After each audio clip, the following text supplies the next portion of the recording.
बाबा भैरव युवक संघ संकरड़ा द्वारा फुटबॉल टूर्नामेंट 2023 है उद्यापित।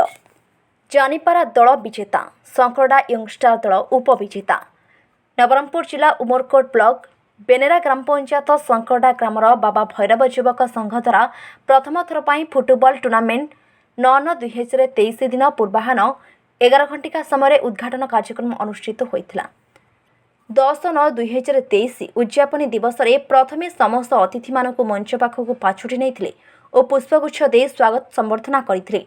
मुख्य अतिथि भाव झरिका विधायक प्रकाश चंद्र माझी, सम्मानित अतिथि उमरकोट पंचायत समिति अध्यक्षा सुशीला माझी, वरिष्ठ नेता देवी सिंह माझी, वरिष्ठ शिक्षाविद तथा पोड़ाकड़ चैरिटेबल ट्रस्ट परामर्शदाता, प्रकृति परिवेशविद और अवसरप्राप्त अतिरिक्त गोष्ठी शिक्षा अधिकारी कैलाश चंद्र बेहेरा, बाबा साहेब आम्बेडकर विचार मंचर शरद चंद्र पाणिग्राही, नायब सरपंच आसानंद सुना, ग्रामवासी गोपीगंड बलकाणीगी, बुधुराम सांता प्रमुख ग्रामर बहु भद्र व्यक्ति ग्रामर पूजारी बीननाथ पूजारी उपस्थित रही बेले मंच परिचालना बाबा भैरव युवक संघर सभापति केशरी सांता बेस सुंदर भाव संपादन करते।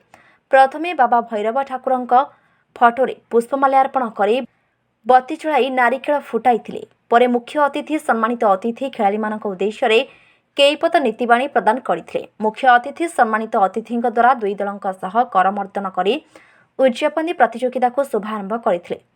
फाइनल को जानीपारा दल और संकरड़ा यंगस्टार दल सह खूब सुंदर खेल होता बेले जानीपारा विजेता हुई 701 टंका सह ट्रॉफी और संकरड़ा यंगस्टार दल उपविजेता हुई 501 टंका सह ट्रॉफी मुख्य अतिथि और सम्मानित अतिथि द्वारा पुरस्कृत होते। भैरव युवक संघ संकटार उपसभापति अनंतराम सांता, संपादक बड़ी सांता, सह संपादक समन दास सांता, गंगाधर सांता, सनाधर सांता प्रमुख अन्य कर्मकर्ता सहयोग करते।